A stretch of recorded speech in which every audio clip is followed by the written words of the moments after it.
voit à Niort. À Nîmes, à Valenciennes, on l'a vu aussi. Et aujourd'hui, on voit avec Sochaux ce qui se passe. J'ai écouté un petit peu ce que vous disiez sur le centre de formation.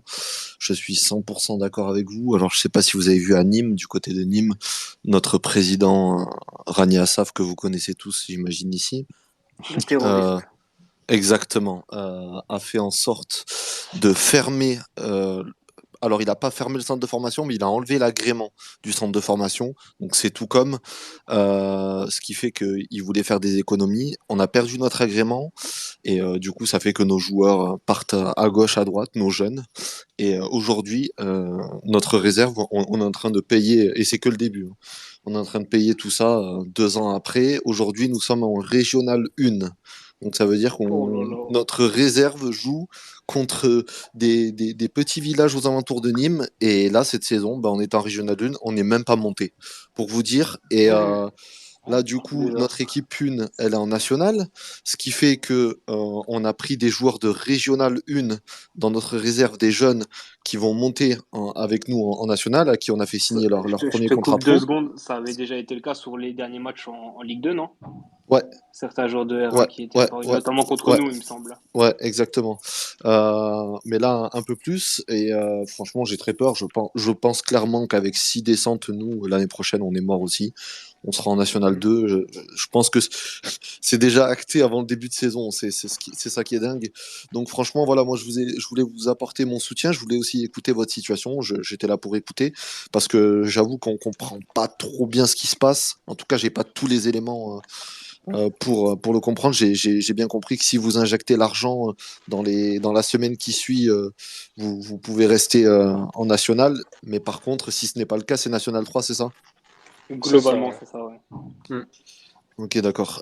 Est-ce qu'il y a des joueurs qui ont pris position? Est-ce qu'il y a des joueurs qui ont parlé un petit peu ou pas du tout? Alors, Alors, ouais. oui, oui, oui, sur les réseaux sociaux, on a des vagues de messages qui tombent. On avait déjà fait un space du genre il y a 2 jours. On a eu pas mal de joueurs qui ont réagi, notamment l'ancien capitaine Aldo Kalou qui est venu, qui a pris le temps de s'exprimer là-dessus. On Ouais, avait j'ai pas vu mal d'ailleurs de joueurs message touchant. Ouais, ouais, j'ai vu message touchant de et, sa part. Ouais. on a très bien compris que eux, ils soutenaient la position des supporters. J'ai vu aussi le message de la femme de Samuel, justement, qui est catastrophique. Non, non, franchement, c'est un milieu de fou. Est-ce qu'avant cet épisode-là, vous aviez eu un petit peu des aperçus de ce qu'était Samuel Laurent ou pas du tout? On a eu Alors des oui, alertes. On a eu des oui, alertes, des voyants qui se sont allumés. des Après, là, c'est bagarres. vrai que c'est ouais, des bagarres, des rixes au resto. Il a proposé de payer en nature à une serveuse. Voilà, je pense que tout le monde a un peu sterné le personnage. Il y a aussi eu l'affaire avec la femme Il de a eu le temps. Moulin. Oui, la femme, la défunte de Moulin, du coup, qui est décédée et il avait refusé de reporter le match en raison Ah de son. oui, exact, je me souviens de ça, ouais. C'était Je lui Incroyable. pense. aussi. Mm. Ok, incroyable. Donc, donc je pense que le problème, c'est qu'en Ligue 2, c'est vraiment on va dire un terreau pour faire germer des présidents tous aussi bouffables les uns que les autres. Et je pense que tu le sais très bien avec Rania Assaf aussi, hein. Bien sûr. Bah, de toute façon, moi, je vous dis une chose qui est réelle, c'est-à-dire qu'on peut constater la mauvaise gestion, mais tôt ou tard, ça se paye. Mm. Parce que on a beau me dire oui, la vérité du terrain, le fait que machin, il y ait les joueurs, etc. Mm. À partir du moment où le club est mal géré, tu peux être sûr que dans un an, et si c'est pas dans un an, dans 2 ou 3 ans, ton club il descendra et il finira par couler. C'est factuel. Ouais. En tout cas, je vous apporte vraiment mon soutien encore une fois. J'ai été touché hier par un message d'un supporter, je sais plus comment il s'appelait, sur RMC. J'ai écouté Benjamin? Benjamin Benjamin, exactement. ouais. Ça Mm. m'a vraiment touché parce qu'on est tous dans le même cas à Nîmes. Benjamin, Et je te coupe 2 secondes, mais Benjamin est là, hein. Si tu veux lui parler, il est en intervenant. Ouais. ok, d'accord. Ben, je sais pas qui est Benjamin. Ah ben si, oui, d'accord, ok. Voilà. Salut, Ben, salut. salut. Le Salut monde est petit, Benjamin. du coup, la petite communauté socialienne. Bah écoute, bravo pour ton message hier sur RMC parce que vraiment, ça m'a touché. Tu as dit des choses très justes parce que moi, ça fait un petit moment que je me bats à Nîmes. Alors, je suis pas le seul, hein, loin de là. Mais si tu veux, je me bats depuis 2 ans. Et alors oui, il y a un article par-ci, par-là avec l'équipe qui sort où on arrive à avoir des interviews, etc. Mais franchement, à l'échelle nationale, il y a pas grand-chose qui bouge. On a l'impression que Nîmes, tout le monde s'en fout. Et je vois que c'est pareil avec Sochaux, alors que pourtant, Sochaux, c'est quand même un club vraiment mythique du foot français. Hein. Nîmes dans une moindre mesure aussi. Hein, Oui, aussi, oui, bien sûr, bien sûr. Bien c'est sûr. deux clubs du peuple qui ont été arrachés quand même aux supporters et on a l'impression que les instances s'en foutent et que nous, supporters, sommes impuissants face à ça. Et, Petite question pour toi, ouais. Modric. À Ouais, je Nîmes, ça t'écoute. donne quoi Rani Assaf, il est toujours là. Il y a des Oui, choses qui bougent aussi ou pas? alors il est toujours en place malgré tout ce qu'on a pu faire, toutes les actions qui ont été menées par les ultras. Ouais, forcément. On a même créé un collectif de supporters et de commerçants à Nîmes pour essayer de faire bouger les choses. Et franchement, non, il n'y a rien qui bouge. Il veut pas lâcher Euh, l'affaire, ça. il veut pas lâcher l'affaire. Alors, dernière nouvelle, juste je renseigne et puis après je descendrai. Euh, il a eu un rendez-vous avec la mairie parce que la mairie si tu veux, en fait, il va faire construire son stade, tu vois, et pour ça, Oui, bien oui. évidemment, il a besoin de la mairie. Et donc, du coup, la mairie l'a convoqué en disant oui, on n'est pas content. Et au final, la mairie, si tu veux, ils ont aucun pouvoir. Maintenant qu'ils lui ont donné les clés du camion, c'est terminé. On est tous out. Et en gros, ben, ils sont arrivés devant lui, ouais, on n'est pas content de votre gestion, etc., etc. Alors lui, il s'en fout complètement. Il leur a montré Bah, que je pense qu'à partir du moment où il a les permis de construire du ah oui, stade oui, il qu'il a tout, veut, il a c'est absolument fini, tout. hein. Ah oui, c'est terminé. Et donc, du coup, il leur a imposé un mépris total. Les élus de la ville étaient choqués, vraiment. Apparemment, ça s'est très, très mal passé. Euh, il a eu donc des repreneurs qui lui ont téléphoné grâce à la mairie de Nîmes et il n'a jamais répondu à ces repreneurs. Hein. Jamais. Il n'a même pas Comme nous. écouté leur offre.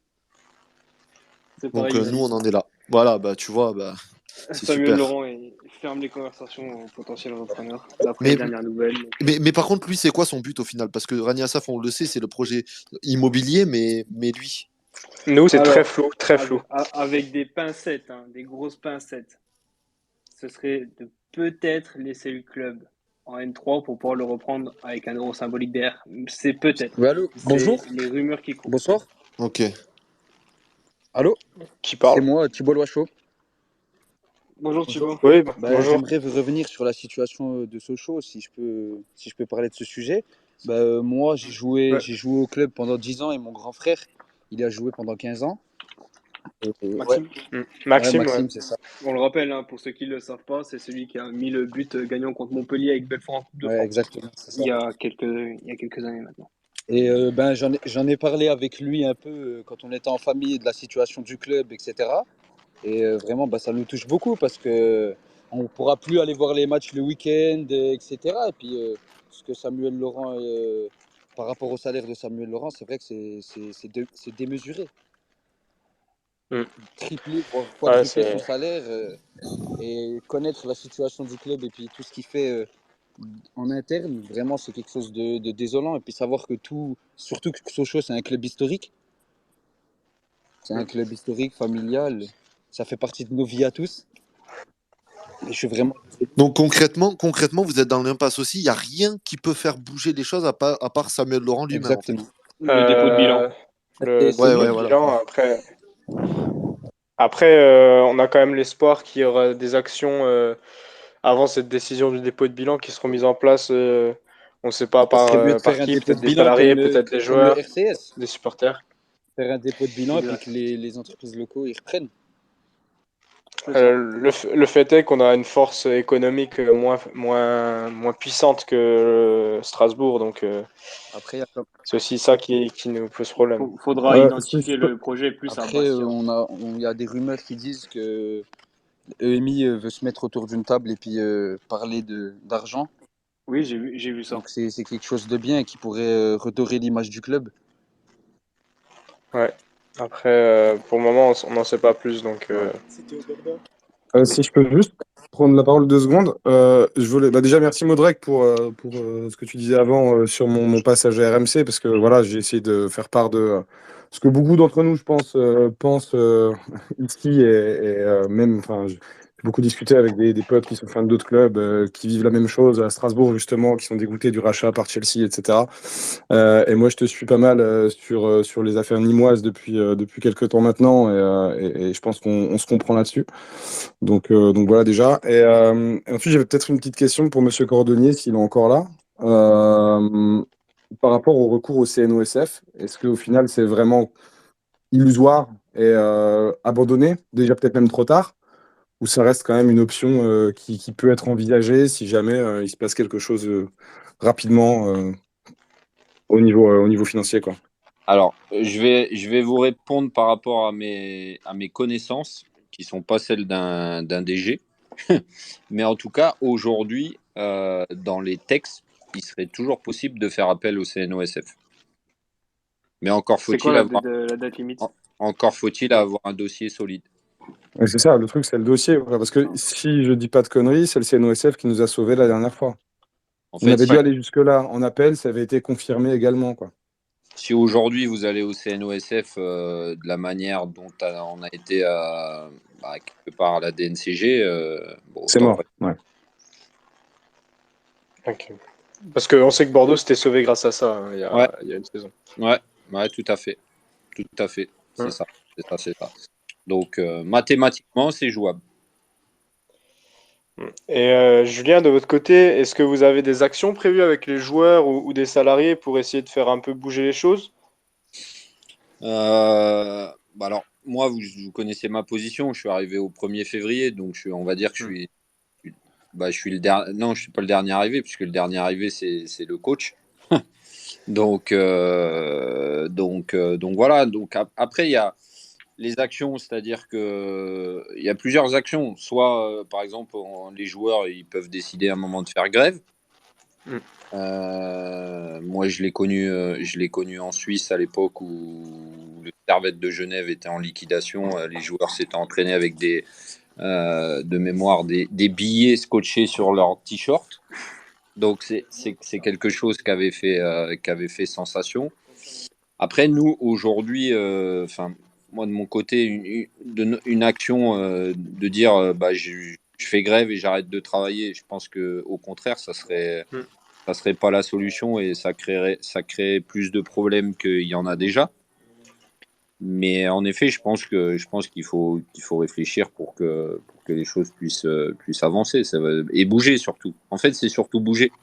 Ouais, c'est ça. Est-ce que la mobilisation des supporters prévue vendredi, les joueurs en ont parlé? Est-ce que il y a des choses qui veulent peut-être, enfin, je sais pas, des participations qui vont avoir lieu entre, pas seulement justement les supporters, mais entre les joueurs et les supporters? En tout cas, je sais que la dernière fois qu'il y a eu déjà les joueurs, ça a été quelque chose de marquant pour eux parce que certains, voilà, mais ça leur a montré le poids de Sochaux. Après, je pense qu'aujourd'hui, par rapport à ça, dans le groupe, vous avez des joueurs qui peuvent être quelque part vos relais, c'est-à-dire, je pense à Max Prévost, je pense à Tony Mauricio, puisque aujourd'hui, c'est des garçons qui ont une certaine expérience et une certaine maturité, parce que sinon, le reste, c'est quasiment que des gamins. Donc je pense que c'est eux qui doivent être quelque part les messagers de quelque chose et entraîner quelque chose qui puisse sensibiliser tout le monde. Ok, merci. Je vous donne une idée. Hein. Ouais, non, mais Parfait, c'est très bonne Je idée. vous donne une idée et des noms. C'est Elle vrai sort de que levier, quoi. Voilà. de toute façon, rien ne changera si on fait pas les choses aussi de notre côté pour faire bouger tout ça, puisque ça passera par la mobilisation des supporters et des joueurs. Je crois que Oswald, t'as une question? Ouais, bonsoir, je sais pas si on m'entend. Oui, on Très bien. t'entend, c'est Ok, bon. juste une question pour Julien Cordonnier. Est-ce que vous savez quand Samuel Laurent il est présent? Oswald, il doit préparer la séance de demain, je crois. Samuel, vous savez, C'est son sosie, c'est Oswald Manchot, là. Vous avez affaire à lui. vous savez quand est-ce que Samuel Laurent il sera présent à Mais il est Montbéliard? pas mal ce surnom, mais pourquoi il a choisi ce surnom? Je comprends pas. Oswald Manchot. On va lui demander. C'était, je sais pas. Je sais pas, c'est l'instinct. Parce que le coach, il a des bras. Ouais, Hein. ouais, c'est l'instinct. Je sais pas, c'est l'instinct. Bon, un peu d'humour, ça fait, Ouais, bah oui. ça fait pas de Voilà. mal. Dans cette période Non, compliquée. ça fait du bien. Hein? Ouais, Vous me l'accordez bah ou ouais. pas? Ah oui, Totalement. on vous accorde tout. Du coup, j'avais une question à Monsieur Cordonnier. Est-ce que vous savez quand Samuel Laurent sera présent à Montbéliard? C'est pour un ami, ne vous inquiétez pas. Il est là, C'est que Oswald, de ou pas? l'ami. Je Ouais. l'entends pas, moi. Vous l'entendez, vous? Il vous a demandé si vous saviez quand est-ce que Samuel Laurent serait présent sur Montbéliard dans les prochains jours, s'il l'est. Ah, alors là, sincèrement, je suis pas la secrétaire de direction de Samuel. Et bon, je peux pas répondre à sa place, mais je pense pas qu'il va venir de suite à Sochaux. Ça paraît logique. Ça paraît logique, mais en même temps lunaire, puisque c'est le principal aussi concerné par ça. Donc, Non, pareil, mais hier, alors juste, bon, je pense que vous êtes tous au courant et c'est pas un secret de Polichinelle qui hier il a entre guillemets il s'est entretenu avec une quinzaine de supporters de la TNS puisque moi j'étais moi-même dans la pièce donc j'ai assisté à l'échange qui pouvait avoir lieu puisque ce qui est normal hein, c'est que aujourd'hui les gens enfin les gens pas les gens les supporters les fidèles demandent des explications par rapport à la situation du club.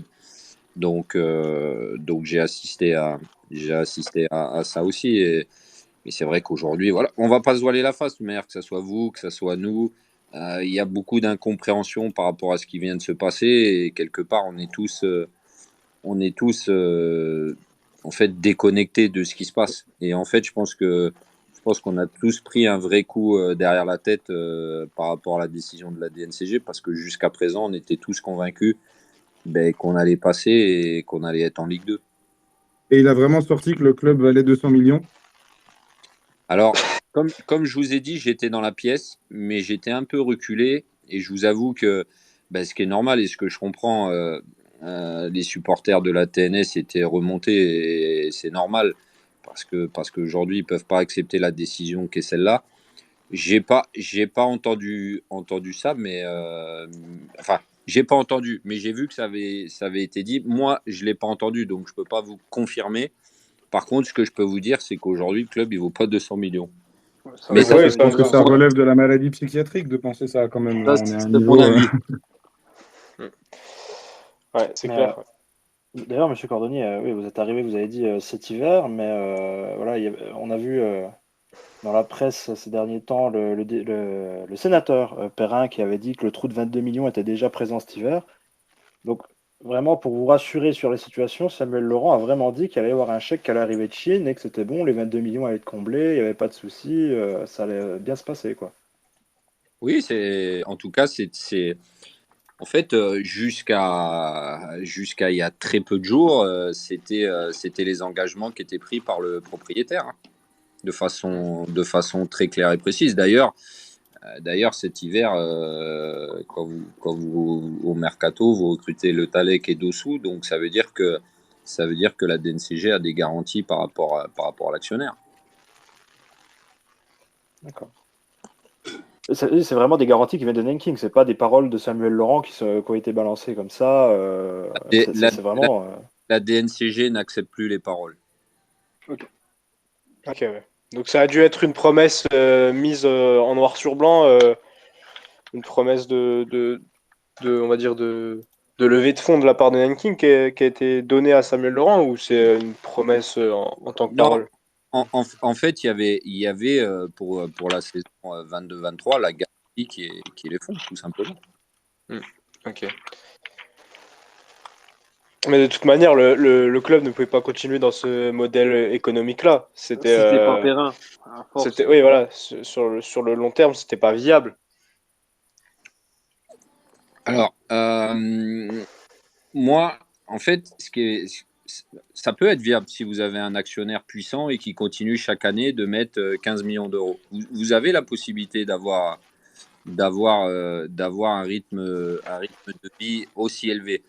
Mais il faut que vous ayez quelqu'un qui soit en capacité de pouvoir chaque année mettre 15 millions et d'accepter de mettre 15 millions au risque que sportivement ça puisse pas marcher parce que le football, il y a beaucoup d'incertitudes, beaucoup de facteurs non maîtrisables.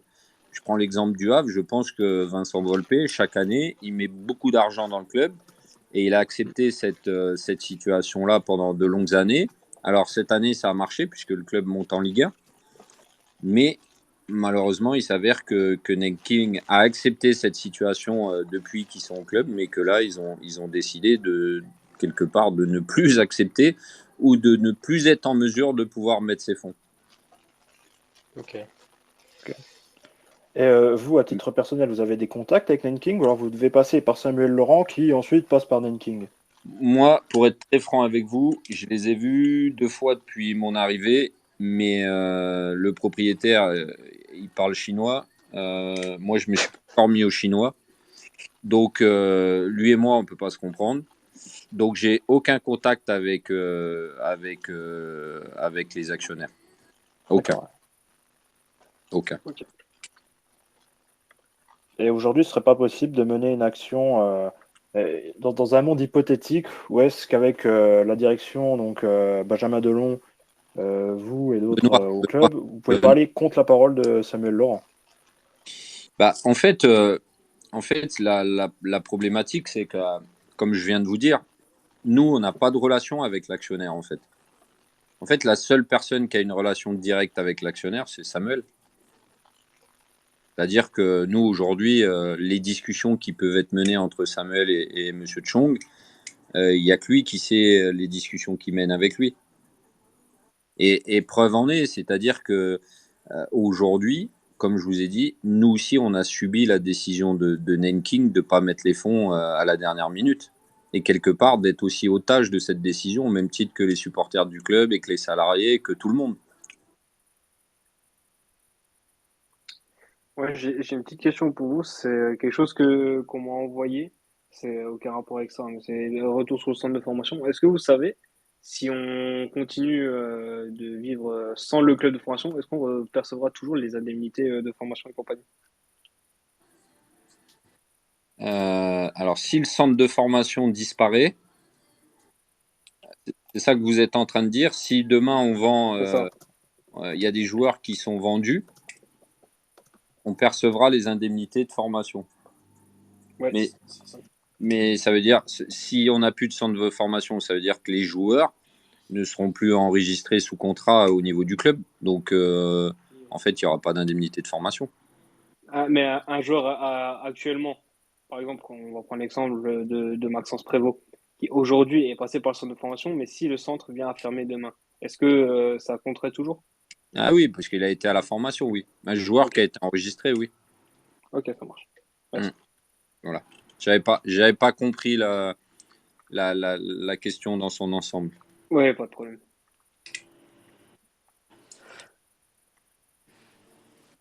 Alors, je sais pas si quelqu'un a une autre question à poser sur le sujet. Bon, ouais, moi je serais intéressé. Vas-y. Ouais, bonjour Monsieur Cordonnier.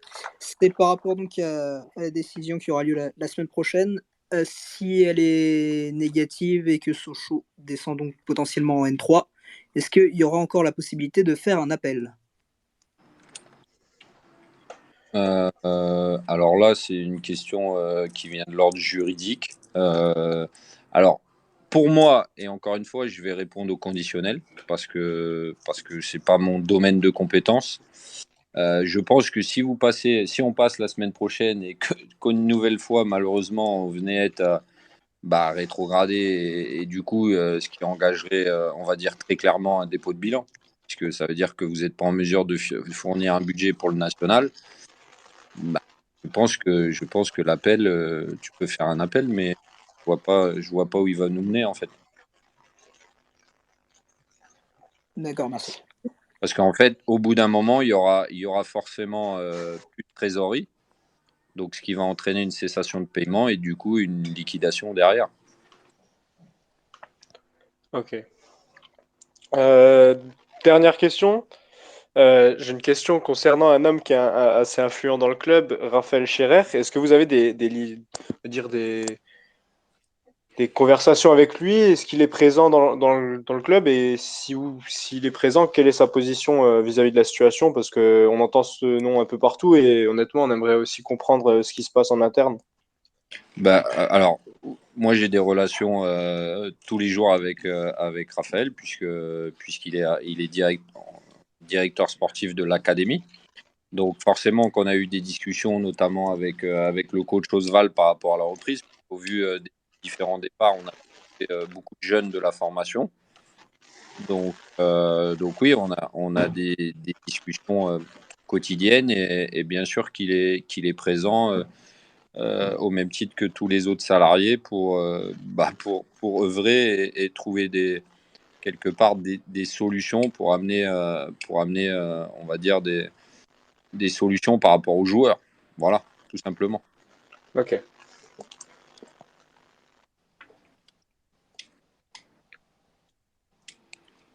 Parfait. Je pense que si Spoons, t'as une question? J'ai une petite dernière. Alors, voilà, vous avez dit tout à l'heure que vous n'aviez pas de contact avec Nanking, rien du tout, mais comment? Est-ce que vous savez si eux, en Chine, ils sont au courant de ce qui se passe ici à Sochaux, avec des potentiels repreneurs, avec les choses qui se passent ici, ou alors vraiment, ils ont qu'un seul intermédiaire, c'est Samuel Laurent, et si Samuel Laurent ne leur communique pas, eux, ils ne sont au courant de rien. Alors, oui, forcément, c'est Samuel l'interlocuteur direct du groupe Nanking. Après, je sais que en Chine, vu que c'est un actionnaire chinois qui tient le club, il y a comment on va appeler ça, la presse qui traduit ce qui peut se passer au niveau du club, c'est-à-dire pour la presse chinoise en fait. Donc forcément, qu'ils sont au courant de ce qui peut se passer au club et des différentes actions, différentes choses qui se passent. D'accord. Et Monsieur Chong, le fils de Monsieur Chong, qui est au conseil d'administration, pareil, c'est disparu des radars dans le secteur, quoi. Alors moi, je l'ai jamais vu, donc je peux même pas vous dire s'il est petit, grand, gros, maigre. Je l'ai Ah oui, jamais. d'accord. Donc je le connais. J'ai vu Monsieur Chong, mais son fils, je l'ai jamais vu, donc je peux pas vous dire. Je peux pas répondre à cette question puisque j'ai D'accord, pas. d'accord. Voilà. Et Monsieur Yo, le président, lui Bah, Monsieur Yo, oui, forcément qu'il est en lien direct avec Samuel. Il fait partie. Il fait partie du groupe de Monsieur Chong, donc il est le président du club, donc forcément qu'il est au courant de tout ce qui se passe au club. Tout à fait. Tout à fait. Ok. Il me semble qu'il y a Brice Morin aussi qui est là ce soir. S'il veut intervenir, il est le bienvenu.